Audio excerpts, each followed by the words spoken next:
रहमानिर्रहीम वत्तीन वज़्ज़ैतून वतूर सीनीन वहाज़ल बलदिल अमीन लक़द ख़लक़नल इंसान फ़ी अहसनि तक़वीम सुम्मा रददनाहु अस्फ़ला साफ़िलीन इल्लल्लज़ीना आमनू व आमिलुस्सालिहाति फ़लहुम अज्रुन गैरु ममनून फ़मा युकज़्ज़िबुका बअदु बिद्दीन अलैहिस्सलाहु बिअहकमिल हाकिमीन। सदक़ल्लाहुल अज़ीम। काबिल सद एहतराम अज़ीज़ नौजवान साथियों, आज इस यूथ विंग के स्टडी सर्कल में नौजवानों के मसाइल, वजूहात और उसका हल, इस उन्वान के तहत अपना हासिल मुताला पेश करने की सआदत मैं यहाँ हासिल करने जा रहा हूँ। अल्लाह रब्बुल इज़्ज़त का करम व एहसान है कि अल्लाह ने मुझे और आपको तहरीक इस्लामी से वाबस्ता किया, जिसकी बरकत और रहमतों से हम जो है तो तरबियत हासिल कर रहे हैं। हर दौर में नौजवान हर कौम के एसिड्स और उसकी रीढ़ की हड्डी, बैकबोन जो है तो रहे हैं। हर दौर, जब से नस्ल इंसानी का इर्तिक़ा शुरू हुआ तब से लेके आज तक बड़े बड़े इनक़लाबात आए, बड़ी बड़ी जंगें हुई और जितने भी रेवोल्यूशंस और वार्स हुए उसमें नौजवानों की तादाद, नौजवानों की ताकत, नौजवानों की सलाहियत पर कौमों के उरूज व ज़वाल का इन्हिसार रहा, दारोमदार रहा। आज हम जिस दौर में अभी सांस ले रहे हैं, इस दौर में भी नौजवानों की ताकत, उनकी सलाहियत की बड़ी अहमियत है। लेकिन बदकिस्मती से नौजवान आज बड़ी तादाद में बातिल के अट्रैक्शन के फैलाए हुए जाल का शिकार हुए। आज दुनिया भर में नौजवानों को अल्लाह की याद से गाफिल करने के लिए नित नए तरीक़ेकार जो है तो इस्तेमाल हो रहे हैं। नौजवान ही क्या, बल्कि नस्ल इंसानी को अल्लाह की याद से गाफिल करने के लिए, उसके मकसद वजूद से भटकाने के लिए बहुत सारे वसाइल जो पिछले अदवार में नहीं थे, पिछले दौर में नहीं थे, वो अब इस दौर में जो है तो बहुत ज़्यादा बड़ी तादाद में देखने में आ रहे हैं। हम एक एक करके पहले हम उमूमन जो बुराइयां नौजवानों में होती है उसका तज़किरा हम करेंगे, फिर हम इंशाअल्लाह मरहलावार उसकी वजूहात और उसके हल की तरफ बढ़ने की कोशिश करें। मुख्तलिफ़ किस्म की बुराइयां जो नौजवानों में नौखेज़ उम्र में देखने को मिलती है, हर दौर में रही है। ऐसा नहीं है कि मैं यहाँ पर आप लोगों के सामने दर्स कुरान दे रहा हूँ या तकरीर कर रहा हूँ तो मेरे दौर में हमारा ग्रुप या हमारे दोस्त, हम लोग जो है तो शरारतें नहीं करते थे या बुराइयों में मुलविस नहीं थे। ऐसा कहना नाइंसाफ़ी होगी, झूठ होगा कि हम जो है तो हमारे दौर में हमने कोई शरारत नहीं की। होते हैं अल्लाह के बंदे, अल्लाह के वली, जिनको अल्लाह ताला बचपन ही से जो है तो इन बुराइयों से पाक रखता है। लेकिन हर दौर में इस तरह की शरारतें उमूमन नौजवानों में होती है। आप देखिए कि सबसे अहम बात तो ये होती है कि तबीयत में एक लाउबालीपन होता है, नौजवानों की तबीयत में एक लाउबालीपन होता है। दूसरा ये कि किसी भी मसले पर संजीदा गुफ्तगू, सिंसियर डिबेट या सिंसियर बहस के लिए वो तैयार नहीं होते।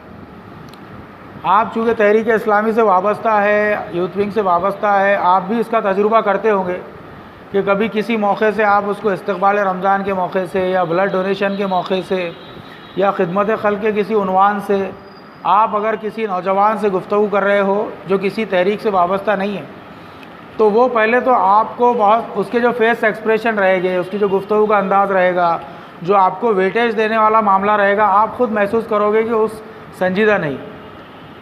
तो ये आम बात है जो आजकल के नौजवानों में देखी जाती है। फिर दूसरी बात ये कि गाली गलौज, बिला वजह गाली गलौज करना, एक उसके अंदर प्राइड फील किया जाता है, यानी उसको जो है खामा के मुंह से गाली बक देना, खामा का, जो कि आजकल की फ़िल्मों का भी हिस्सा बन गया है। फ़िल्मों के अंदर भी बहुत तेज़ी से जो तो गालियाँ आ गई और वो बाज़ाब्ता एक फ़ैशन बनता जा रहा है। यहाँ तक तो ठीक था, लेकिन अभी जो हालात है, हम यूट्यूब वगैरह पे जो कॉलेज के बच्चों के उनके इंटरव्यू देखते हैं तो इंतहाई फहश किस्म की गुफ्तगू, जो आम इंटरव्यू, टीवी इंटरव्यू में भी जो है तो ऐसे इंटरव्यू न सिर्फ ये कि नौजवान लड़के बल्कि नौजवान लड़कियां भी उसी तरह की टर्मिनोलॉजीज़ का, उसी फहश अल्फाज का जो है तो इस्तेमाल कर रहे हैं, और ना इंटरव्यू लेने वाला उसको बुरा समझ रहा है और ना इंटरव्यू देने वाले उसको बुरा समझ रहे हैं। तो गुफ्तगू में अदम शाइस्तगी, गैर संजीदगी, बेवजह गाली गलौज। ये दूसरा ये कि बड़ों का एहतराम हर दौर में होता है। उसकी वजूहात में हम आएंगे, उसकी वजूहात क्या क्या होती है, लेकिन एक बात बहुत तेज़ी से जो देखने में आती है वो ये कि नौजवानों में बड़ों का एहतराम कम होता जा रहा है। हो सकता है कि हम चूँकि अब सेकंड जनरेशन है, हो सकता है कि हमारे वक्त में हम जिसको एहतराम समझते थे वो उस वक्त में बदतमीज़ी रही हो। हम जिस ज़माने में जिस तरह के का हमारा रवैया बुज़ुर्गों के साथ हुआ करता था, हम उसको इतना बुरा ना समझते हो अपनी नज़र में, लेकिन उस वक्त के बुज़ुर्गों को हो सकता है कि ऐसा लगता हो कि यार बहुत बदतमीज़ है ये और बहुत बदतमीज़ी से पेश आ रहा है।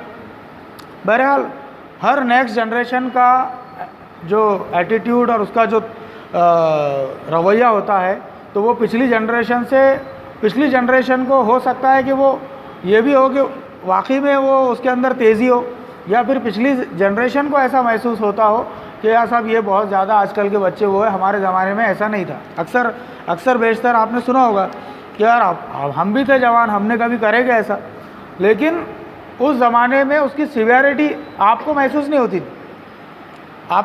होती थी। उस ज़माने के जो बुज़ुर्ग थे उनको उसकी सिवियरिटी महसूस होती थी। फिर ये कि गुफ्तगू में जब जो रोज़मर्रा की गपशप होती है गुफ्तगू में, उसमें भी जो है तो फहश का अंसर जो है तो वाज़े तौर पे नज़र आता है। फहश गुफ्तगू, मुख्तलिफ़ क्लासमेट लड़कियों के ताल्लुक़ से उनके जिस्मानी बनावट की गुफ्तगू कि साहब वो बहुत ख़ास है, वो ऐसा है, इस तरह की यानी बेहुदा किस्म की गुफ्तगू जो है तो उमूमन नौजवानों में देखने में मिलती है। उसके बाद एक और चीज़ जो है जो बड़े पैमाने पे हम देखते हैं वो ये कि राह चलते हुए लोगों को छेड़ना या राह चलती हुई लड़कियों को छेड़ना,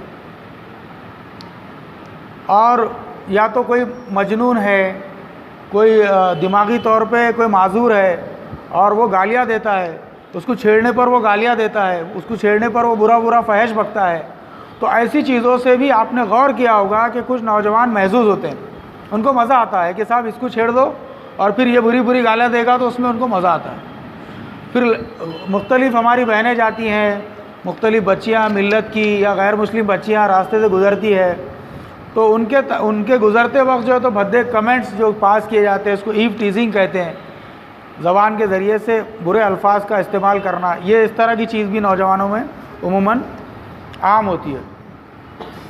फिर ये कि फहश किस्म के लतीफ़े जिसके अंदर जिन्स से मुतालिक या सेक्स से मुतालिक गुफ्तगू, मियाँ बीवी के जोक्स, गर्लफ्रेंड बॉयफ्रेंड के जोक्स, वो खिलवत की जो चीज़ें होती है, उस तरह के जो जोक्स होते हैं, वो भी जो है तो नौजवान उमूमन अपनी गुफ्तगू का हिस्सा बनाते हैं। फिर ये तो बुराइयाँ ऐसी है कि इनको बुराई नहीं समझा जाता, लेकिन कुछ बुराइयां अभी भी ऐसी है कि जिनको कम से कम बुरा समझा जाता है और छुप छुपा के किया जाता है। वो है जुआ, शराब, ज़िना। ये बुराइयां भी जो है तो बहुत तेज़ी से मुस्लिम नौजवानों में पाई जा रही हैं। मैं गुज़िश्ता दिनों कुछ आर्टिकल लिख रहा था, तो मैं अपने दिमाग के अपने ख़यालात के घोड़े में दौड़ा रहा था। चूँकि हमारे पास बहुत सारे मसाइल शादी के बाद के भी आते हैं फैमिली काउंसलिंग में, तो जो बच्चियों से गुफ्तगू होती है उसमें हमको जो बातें मालूम पड़ती है, उसमें नौजवानों का, आजकल के नौजवानों का एक तरीक़ा ये भी है कि ख़ुबूल सूरत लड़कियां जो होती है, ख़ुबूल सूरत लड़कियां जो देखने में बहुत ज़्यादा अट्रैक्टिव नहीं होती, लेकिन चूँकि ये नौजवान उनसे रोमांस वाला मामला नहीं होता है, इनको रोमांस नहीं करना होता है।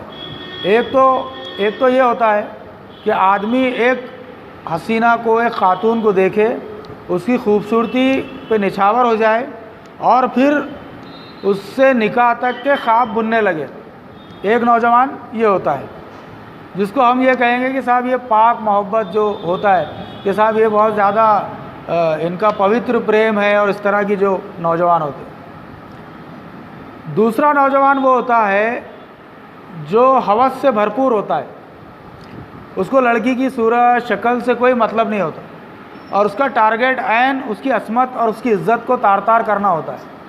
इस तरह के नौजवान भी हम आजकल देख रहे हैं। वो ये करते हैं कि जो मासूम बच्चियां होती है, जो ख़ुबूल सूरत होती है, जो अट्रैक्टिव नहीं होती है, उनको बहुत ज़्यादा लड़के देखते नहीं हैं, तो वो अदम तवज्जो का शिकार रहती है। तो कुछ नौजवानों ने अभी ये टारगेट किया है कि वो खूबसूरत लड़कियों की बजाय उन ख़ुबूल सूरत लड़कियों को देखना शुरू करते हैं, उनको मैसेज पास करते हैं, जिससे कि वो भी ये समझे कि साहब मुझे भी कोई देखने वाला है। और फिर नंबर के आदान प्रदान के बाद, मैसेजेस के आदान प्रदान के बाद फिर ये बच्चियां जो है तो उसकी दरिंदगी का शिकार होती है मुख्तलिफ़ लॉजों में, गार्डनों में और मुख्तलिफ़ सन्नाटों में। ये रोज़ के मामलात है जो मैं आप लोगों के सामने यहाँ रख रहा हूँ। फिर उसके अलावा एक और भयानक बात जो हमारे आँखों के सामने आई है वो ये कि शादी की पहली रात में, जो शादी की पहली रात होती है, उसमें भी कुछ नौजवानों ने ख़बीस किस्म के सवालात अपनी शरीक हयात से पूछे, और न सिर्फ ये कि पूछे हैं बल्कि इस अंदाज़ में पूछे हैं कि साहब देखो तुम्हारा कुछ था तो मुझे बता दीजिए, ठीक है अब हम नई ज़िंदगी का आगाज़ कर रहे हैं, और हम जो है तो अब मैंने भी बहुत किया चीज़ें, लेकिन अब हम झूठ से ना करें, और आप भी मुझे बता दो, मैं भी आपको बता दूँ। अब उसके वालिद ने 2 लाख 3 लाख रुपए ख़र्चा करके शादी कर दी है, वो उसके सुहाग रात की सेज पर आ चुकी है, और अब उससे इस किस्म का सवाल वो कर रहा है, और वहाँ पर वो इमोशनल ब्लैकमेल होती है। तो ये बात तो खैर बच्चियों के अवेयरनेस की है कि उनको जो है तो बहुत ज़्यादा समझाने की ज़रूरत है, लेकिन इस किस्म की गुफ्तगू के ज़रिए वो ये चीज़ निकाल लेते हैं, और फिर दूसरे दिन जो है तो वो भेज देते हैं कि साहब इन्हें ख़ुद कबूल लिया हमारे सामने, और बल्कि बाज़ केसेस में तो वो वॉइस रिकॉर्डिंग कर लेते हैं। इतने ख़तरनाक, जैसे जैसे जदीद टेक्नोलॉजी आ रही है, जैसे जैसे मालूमात का हुसूल आसान हुआ है, मालूमात का हुसूल जो है गुज़िश्ता अदवार के मुकाबले में बहुत आसान हो गया। तो आइडियाज़ मिल रहे हैं, मगरिबी आइडियाज़ मिल रहे हैं, उसके ज़रिए से जो है तो इस तरह की बुराइयाँ हो रही हैं।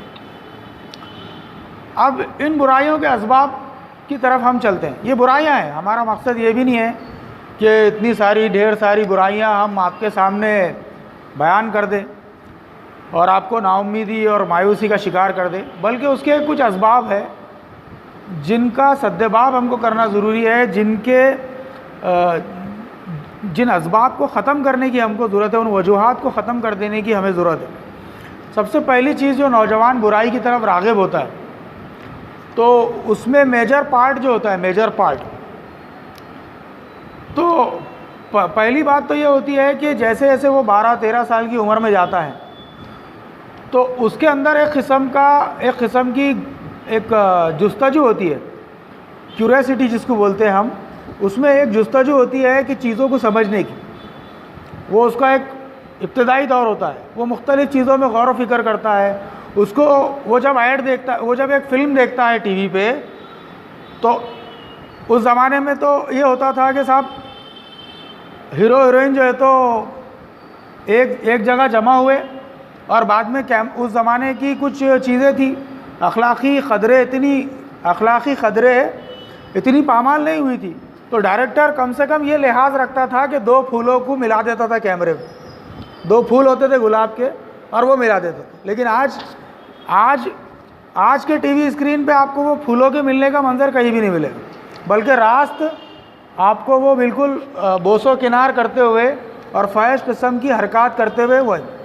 अब ये है कि उस ज़माने का जो नौजवान था तो वो एक फ़िल्म में देख लिया, दूसरी फिल्म में यार ये एंड टाइम पे ये फूल क्यों आ जाता, तो उसके अंदर एक जिज्ञासा एक वो रहती थी। तो ये उमूमन होता है, ये फितरी चीज़ है, एक नौजवान में इस तरह की जुस्तजू एक फितरी चीज़ है। और ख़ास तौर पे सनफ़ मुखालिफ जो उसका अपोजिट सेक्स है उसके तई भी उसके अंदर बहुत ज़्यादा जुस्तजू होती है, क्योंकि अल्लाह ताला ने वो फितरी तकाज़े रखे हैं। और जब इंसान नौजवानी की दहलीज पर जाता है तो उसके जिस्म उसके अंदर जब हार्मोन्स डेवलप होते हैं, मर्द के हार्मोन्स जब डेवलप होते हैं तो जिस्मानी तौर पे भी बहुत सारी चीज़ें सामने आती है। तो ये फितरी चीज़ है, इसमें कोई बुराई नहीं है, वो उसकी जुस्तजू होती है। लेकिन उस जुस्तजू को भी इस्लाम ने उसको ख़त्म करने की तलक़ीन और ताकीद की है। उसके लिए क्या किया कि साहब इनकी शादी कर दो, कम उम्र में शादी कर दो। हमने ये बनाया कि साहब ये पूरा करियर बना ले, ये पूरा सेटलमेंट हो जाए इसका। तो दुनिया ने क्या किया कि निकाह को इतना महंगा कर दिया कि भाई साहब वो बच्चे का स्टेटस रहेगा, घर ज़ातिया रहेगा और गवर्नमेंट सर्वेंट रहेगा या कारोबार अच्छा रहेगा तो ही बच्चियाँ दे रहे लोग, या फिर उसकी बहनें बैठी हुई है, उसकी बहनों को रिश्ते नहीं है। तो उसकी वजह से ये जो डिले हो रहा, तो जो प्रोसेस उसका चंद मिनटों में एक निकाह के ज़रिए ख़त्म हो सकता है, उसकी पूरी जुस्तजू न सिर्फ ख़त्म हो सकती है बल्कि वो पूरे प्रोसेस से उससे वो मुस्तफ़िद हो सकता है। निकाह के बाद जो उसके अंदर हार्मोन्स डेवलप हो रहे हैं, उसके जिस्म की ज़रूरत बढ़ रही है, वो पूरी तरह से डेवलप हो सकता है, पूरी तरह से उससे मुस्तफ़िद हो सकता है। उसके लिए उसको 22 साल 24 साल तक इंतज़ार करना पड़ रहा। अब उसकी ये जिज्ञासा में उसके 8 साल 9 साल निकल जा रहे और उसके अंदर फिर उसके हुसूल के अगर ठीक है तक़वा और परहेज़गारी अगर गालिब है, माहौल अच्छा है तो ठीक है, वरना फिर आगे हम उसमें आने वाले असबाब में भी कि कौन कौन से असबाब है जो उसके हुसूल की तरफ ले जाते हैं, तो वो तो ठीक है ना। तो फिर वो उसके हुसूल के उसको हासिल करने के गलत तरीक़ों को अपनाता है और उसका हुसूल जो है तो मुमकिन बनाने की कोशिश करता है। तो ये फितरी तौर पे नौजवानों में इस तरह की क्यूरियोसिटी और जो है तो वो होना ज़रूरी है। फिर क्या होता है कि फुर्सत और तन्हाई ये बहुत ख़तरनाक चीज़ है।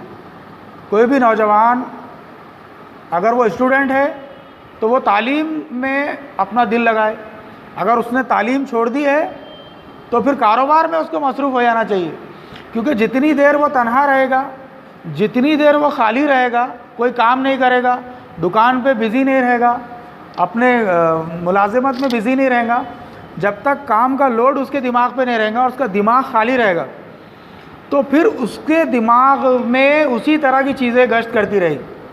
और जब दिमाग खाली है तो इंसान के दिमाग में वही चीज़ें चलेगी। तो बोलते हैं ना कि खाली दिमाग शैतान का घर, बोलते हैं ना। तो दिमाग को बिज़ी रखने की ज़रूरत है, कंस्ट्रक्टिव कामों में बिज़ी रखने की ज़रूरत है, जो हल के तरफ जब हम जाएंगे तो इंशाल्लाह अपनी बात को आगे बढ़ाएंगे। फिर आप देखिए कि बड़ों और छोटों के दरमियान एक जनरेशन गैप, ये एक दूसरा बड़ा सबब है। हो रहा क्या कि नौजवानों में और अधेड़ उम्र के लोगों में या फिर बुज़ुर्गों में एक बहुत बड़ा गैप है। और नौजवान क्या कर रहे, बुज़ुर्गों की सोबत में नहीं बैठ रहे, अरे क्या बोर करते अपने को, अरे वही लगाते पुराने ज़माने के है वो, ये इस तरह का जो एटीट्यूड हो गया है। तो ये भी हो रहा है, उसमें बूढ़ों की भी गलती है और नौजवानों की भी गलती है। नौजवान अगर इस अहमियत को समझ जाए कि साहब इनका तजुर्बा, इन बूढ़ों की, इन ज़ईफ़ुल उमर लोगों की ज़िंदगी गुजरी, हमसे 4 धूपकाले ज़्यादा देखे हुए, 4 नहीं बल्कि और ज़्यादा धूपकाले देखे हुए, तो उनका जो है तजुर्बा हासिल करना, उनसे मुस्तफ़िद होना, नए किस्म के बूढ़ों से। ऐसे भी बूढ़े होते हैं जो बहुत ज़्यादा ख़बर में टांगें लटकी हुई है लेकिन बहुत बुरी बेहुदा बातों में मुलविस ज़ईफ़ुल उमर लोगों को भी देखा गया। लेकिन उमूमन ऐसा नहीं होता। बुढ़ापे में इंसान 80% 90% उसको मालूम होता है कि अब वक्त करीब आ रहा है, तो वो बुराइयों से बचता भी है और बुराइयों से बचने की तलकीन भी करता है। तो वो एक गैप जो हो गया है, तो उस गैप को भी, वो गैप भी एक सबब है जो नौजवान में और उसमें हो गया। फिर यह है कि गुमराह लोगों की सोबत, अगर एक नौजवान है और वो सब एक अच्छे नौजवानों में जो नमाज़ पढ़ते हैं, रोज़ा रखते हैं, अच्छे नौजवान हैं जो फहश गुफ्तगू नहीं करते हैं, उन नौजवानों के दरमियान अगर वो रहेगा तो फिर तो ठीक है। लेकिन अगर वो ऐसे नौजवानों के दरमियान है जो ये तमाम बुराइयों में मुलविस है, और बल्कि होता भी है, अभी हम जो नशा मुखालिफ मुहिम के लिए मैं कुछ मवाद जमा कर रहा था और मैंने बाज़ाब्ता जाकर माशरे में, सोसाइटी में जाकर लोगों से गुफ्तगू की, इस तरह के जो जिनके बच्चे शिकार हुए हैं ये उनसे भी मैंने गुफ्तगू की कोशिश। उसमें एक मेजर प्रॉब्लम ये है कि जो कुछ नौजवान अपने अखराजात को पूरा करने के लिए, उनको अखराजात है, उनको पैसों की ज़रूरत है, वो एक कंज्यूमरिज़म, एक बुराई है बहुत बड़ी, कंज्यूमरिज़म, यानी मसनूआत की जो भाग दौड़ है, मसनूआत अशिया की जो भाग दौड़ है।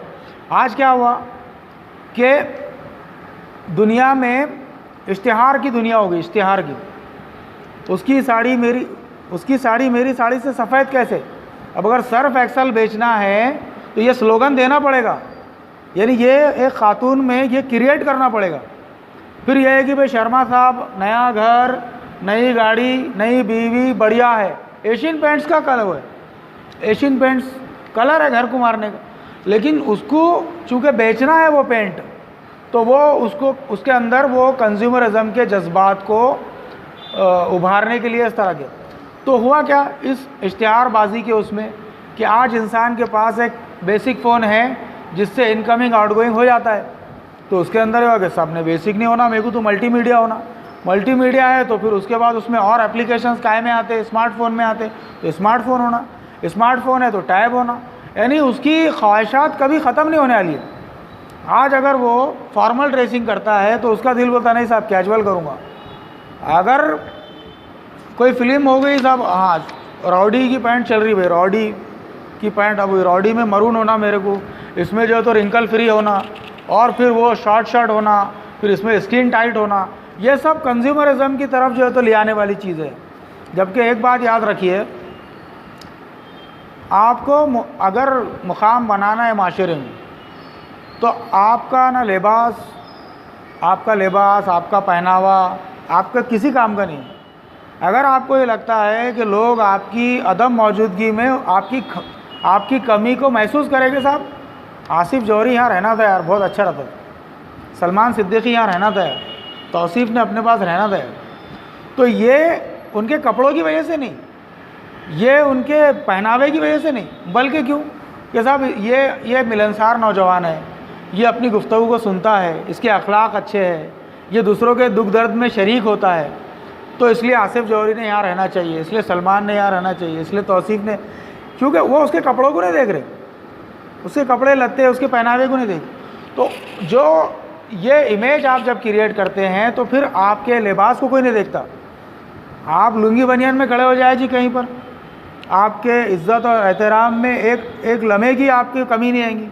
झगड़ा हो गया और छुड़ाने को अगर आप लुंगी बनियान में बाहर निकल गए तो कोई मजाल है कि आप पे हंस दे, क्योंकि आपका एक अखलाकी टेरर जो है तो होना चाहिए। आपका प्रीवियस रिकॉर्ड, जिस तरह नबी करीम सल्लल्लाहु अलैहि वसल्लम का जो नबूवत मिलने के पहले का रिकॉर्ड था कि जब नबूवत मिली, अल्लाह के रसूल सल्लल्लाहु अलैहि वसल्लम जब कोहे सफ़ा पे खड़े हुए और कहा कि ऐ लोगों, मैं आपसे अगर ये कहूँ कि इस पहाड़ी के पीछे एक लश्कर छुपा है और वो आप पे हमला करने वाला है, तो क्या आप मेरी बात का यकीन कर लोगे?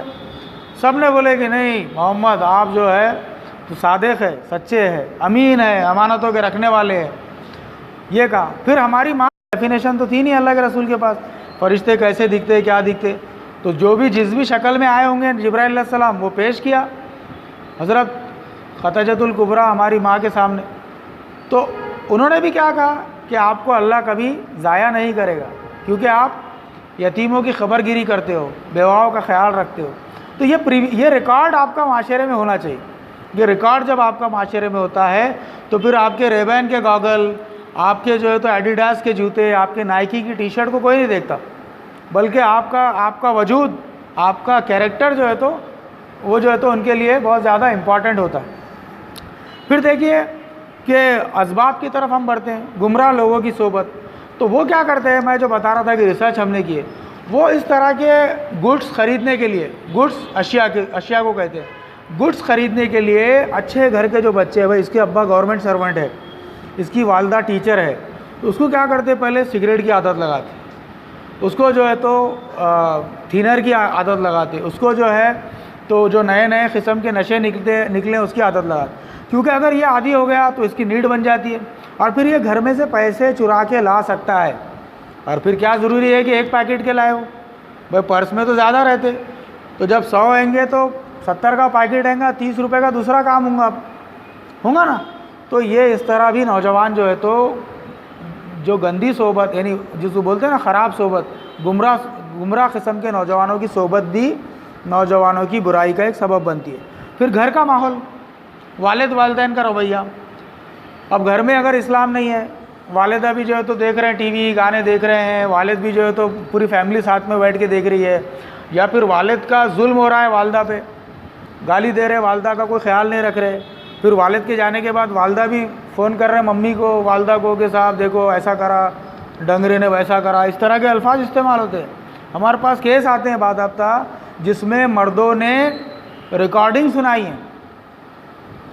सुनाई है कि साहब देखो ऐसा है, और अपनी सास के लिए, अपने शौहर के लिए बेजा इस्तेमाल, क्योंकि आप उसके हुकूक़ अदा नहीं कर रहे, तो जाहिर सी बात है वो क्यों इज़्ज़त करेगी आप, वो आपसे डर के करेंगी साहब कहीं तलाक ना दे दे मेरे को, तो डर के आपके सामने तो ठीक है रोटी पका रही, नमक का ख्याल रख रही, लेकिन आपके ग़ियाब में आपकी इज़्ज़त नहीं कर सकती।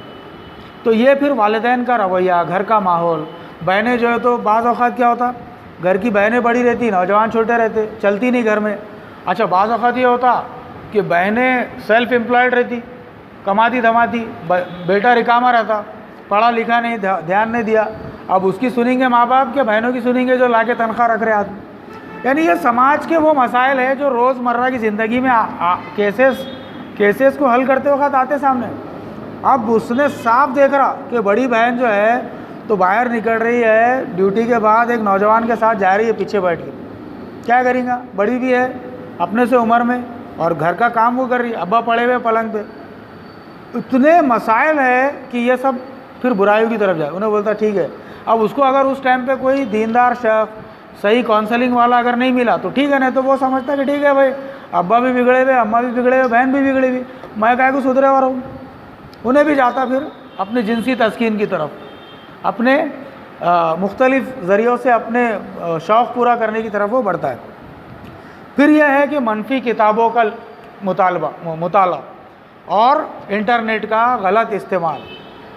आप देखिए कि इंटरनेट आज एक ऐसी चीज़ है कि बिल्कुल एक बहुत, आप जब इंटरनेट इस्तेमाल करते हैं और ख़ुसूसन जब आप तन्हाई में इंटरनेट का इस्तेमाल करते हैं तो आपको बहुत ज़्यादा मुत्तक़ी होने की ज़रूरत।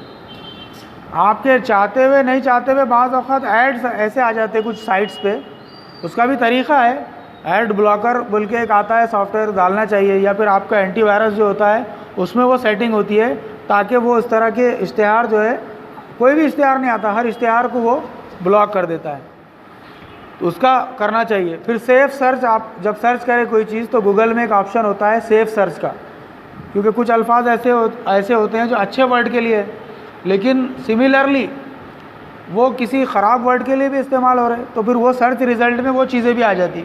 तो उसके लिए सेफ़ सर्च अगर आप करें तो वो उस तरह का कंटेंट जो एक्सप्लिसिट कंटेंट है उसको पहले से फ़िल्टर करके वो करता है।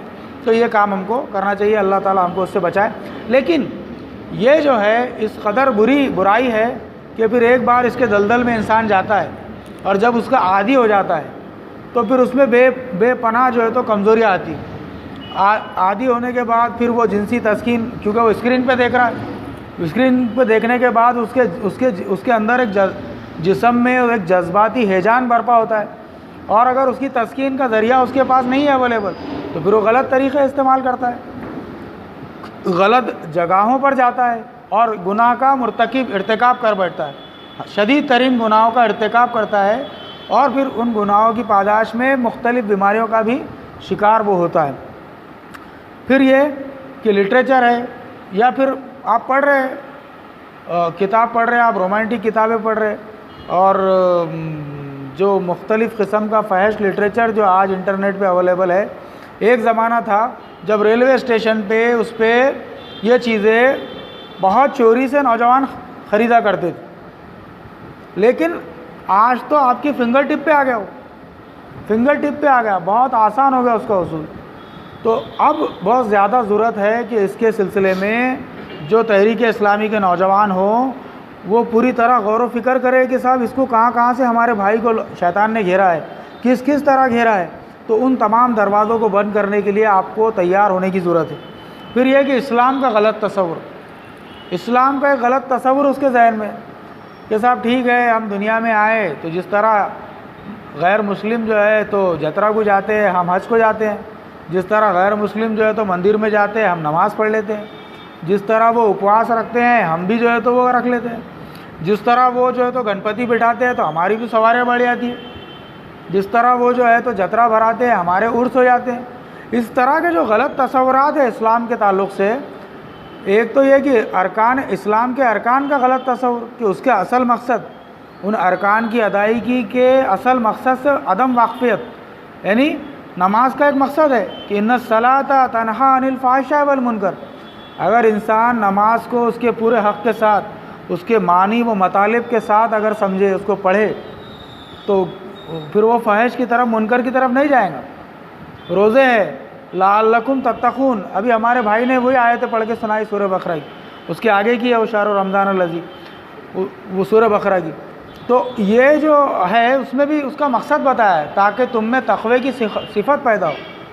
हमने तुम पर रोज़े फ़र्ज़ किए हैं जैसा तुमसे पहले के लोगों पर।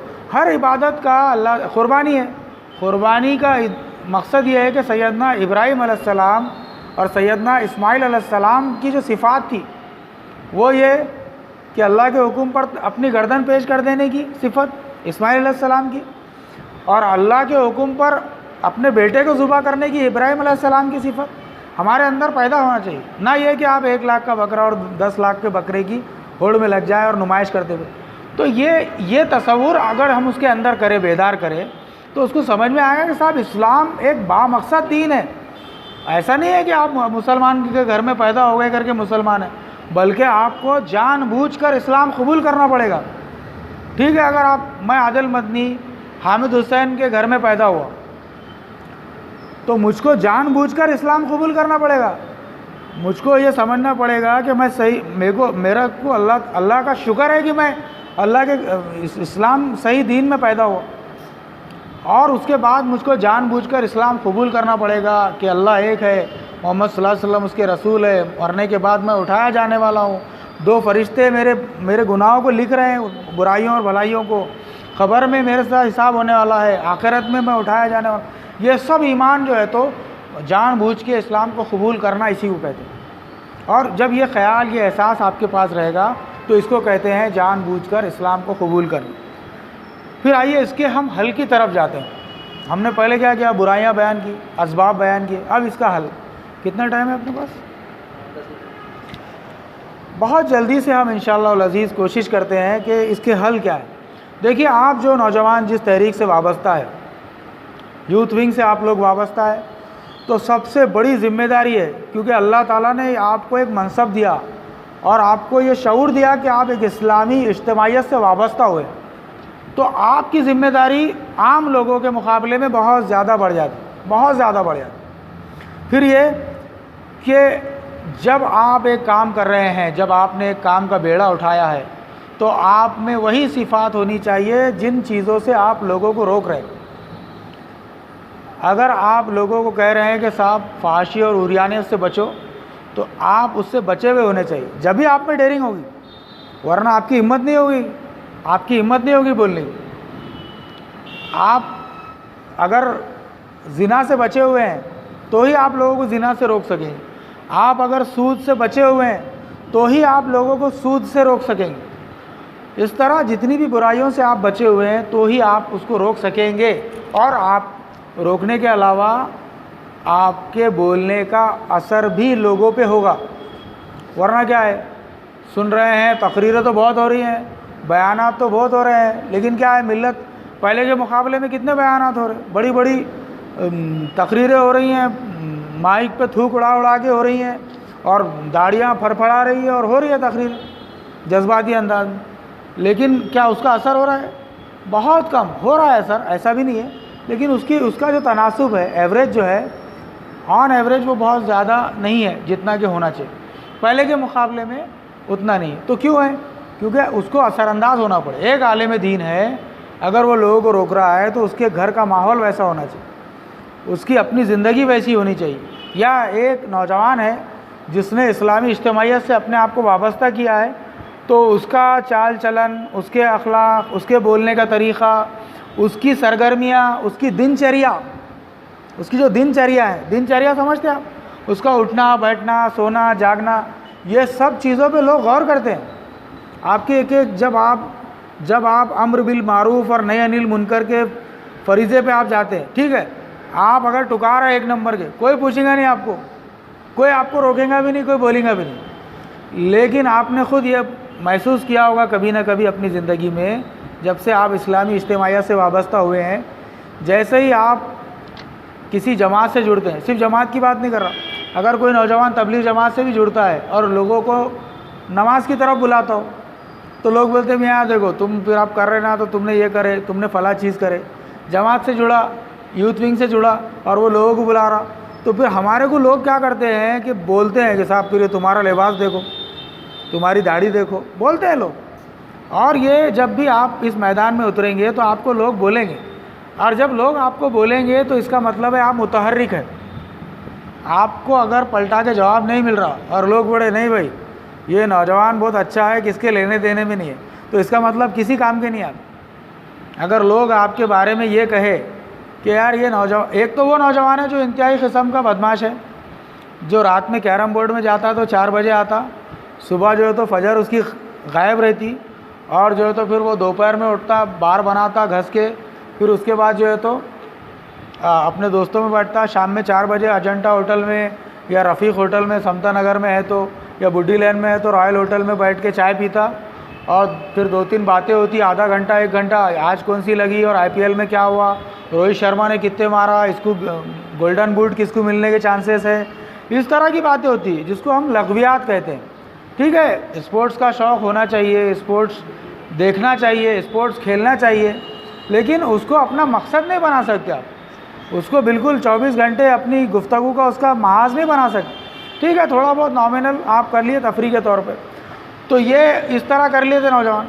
तो एक तो वो नौजवान है, दूसरा नौजवान वो है जो नमाज़ पढ़ ले रहा, घर पे आ जा रहा, किसके लेने देने में नहीं है, और उसको लोगों के मसाइल से कोई लेना देना नहीं, वो अपना काम पे जाता, 40 वाला 1 लीटर दूध लेता, तिल्ली के तोस लेता, वो 10 वाले 12 रुपये के 15 रुपये के, उसको कोई मतलब नहीं कि बाजू औरत भूखी है क्या, उसको कोई मतलब नहीं कि हमारे बाजू वाले का हाथ गन्ने के रस की मशीन में आ गया, कोई मतलब नहीं है उसको किसी किस्म का। उसको ये मतलब नहीं है कि यार ये बच्चा जो है तो बहुत गुमराह हो रहा है, उसके वालिद साहब को इत्तला कर दूँ, या उसको बिठा के काउंसलिंग कर दूँ, या फिर लड़के हैं कोचिंग क्लास है, बच्चे छेड़ रहे हैं बच्चियों को, कोई मतलब नहीं उसको।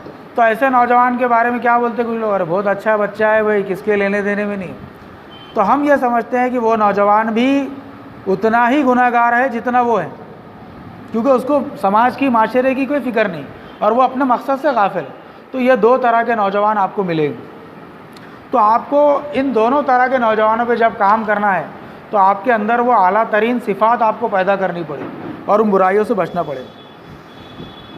फिर ये है, किसी को भी समझाते वक्त उसकी नफ्सियात का ख्याल आपको रखना चाहिए।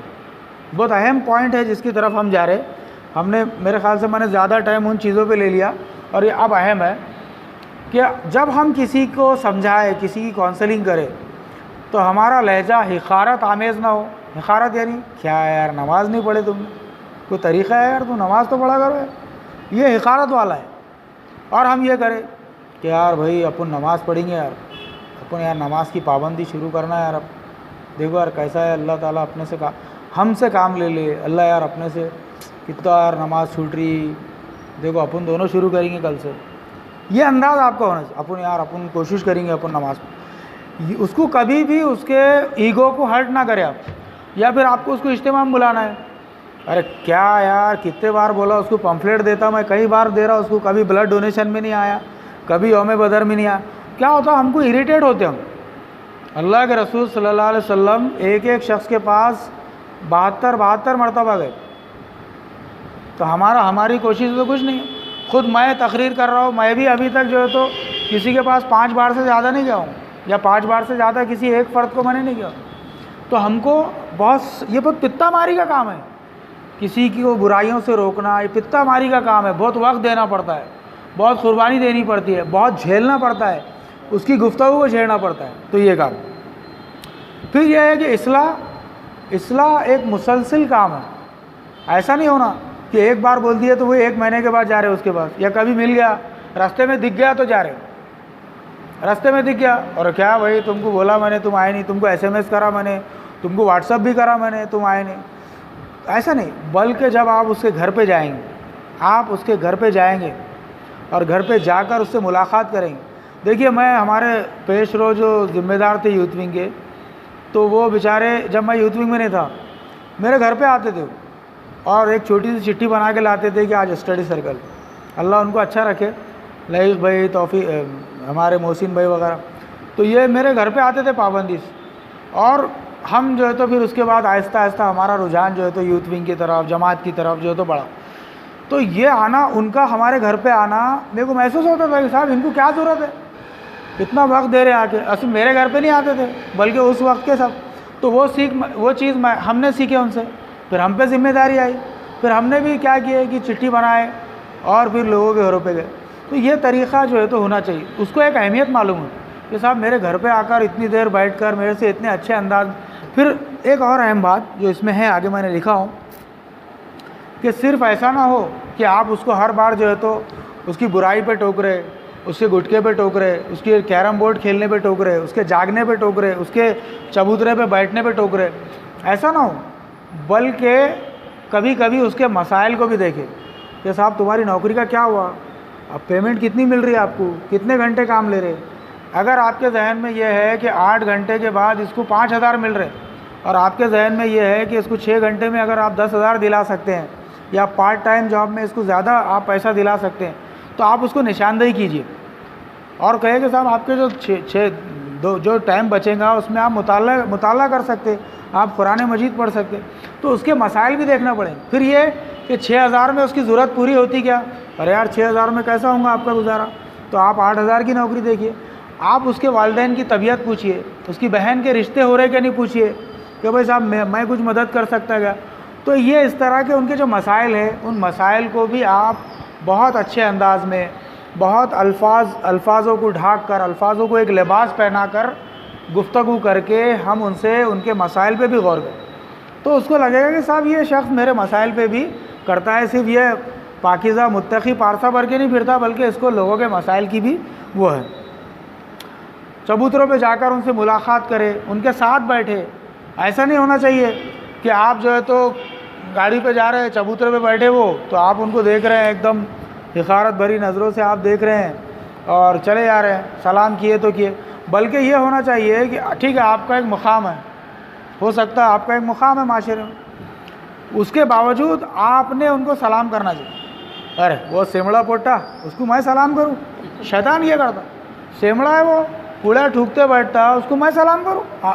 आदिल मदनी सलाम करेंगे उस, ये तकब्बुर है। जब हम उसको सलाम करते हैं, साहब आप 3 बार सलाम करो, अगली बारी से आप गुजरो वहाँ से, वो पूरा ग्रुप मिलके आपको सलाम करे। ये सलाम की बरकत, अल्लाह ताला उनके दिलों में मोहब्बत डालता है।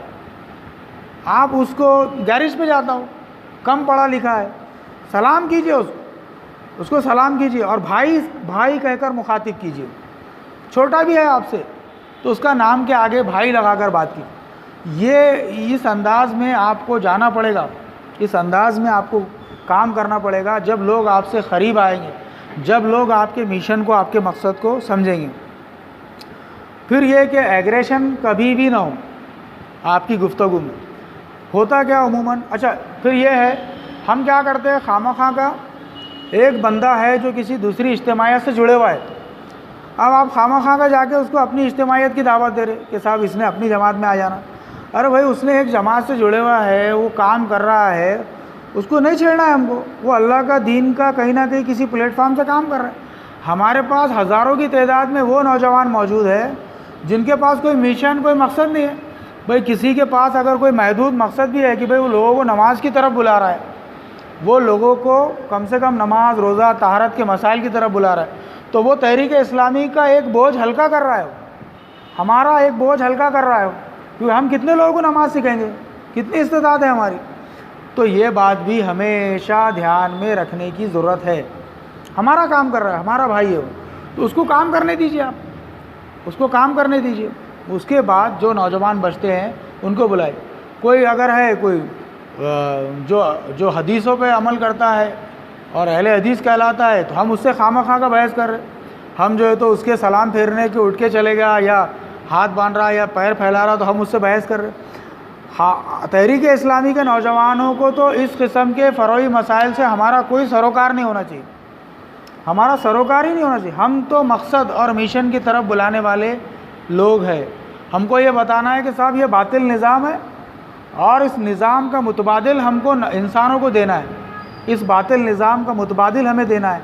और उस मुतबादिल निज़ाम के क़याम के लिए हमको इज्तिमाई जद्दोजहद की ज़रूरत है, कलेक्टिव एफ़र्ट्स, मुश्तरका एफ़र्ट्स की ज़रूरत है। हमको सबको मिलजुल कर हमको एफ़र्ट्स लगाने होंगे और इस इज्तिमाई जद्दोजहद के ज़रिए इंशाअल्लाह अज़ीज़ हम उस काम की तरफ बढ़ेंगे। तो ये है। फिर सीरत से भी हमको बहुत सारे चीज़ें मिलती है। चूँकि चिट्ठी मुझे आ गई है और अमीर मुकामी के हुक्म से मुझे दीगर ऐलानात भी करना है यूथ विंग के हवाले से। अल्लाह ताला से हमें यह दुआ करनी चाहिए कि हम जिस मकसद से पैदा किए गए हैं उस मकसद को हम भी ख़ुद पहचानें और जो नौजवान पीढ़ी, जो नौजवान नस्ल जो हमारे मिशन की मुखातिब है, हमारी दावत की मुखातिब है, उसको उसके पूरे हक़ के साथ, उसके आदाब के साथ हम अल्लाह का पैगाम पहुँचाने में अल्लाह हमारी मदद फ़रमाए, हमको तौफ़ीक़ अता फ़रमाए। आमीन। व आखिर दावाना अनिल हम्दुलिल्लाहि रब्बिल आलमीन।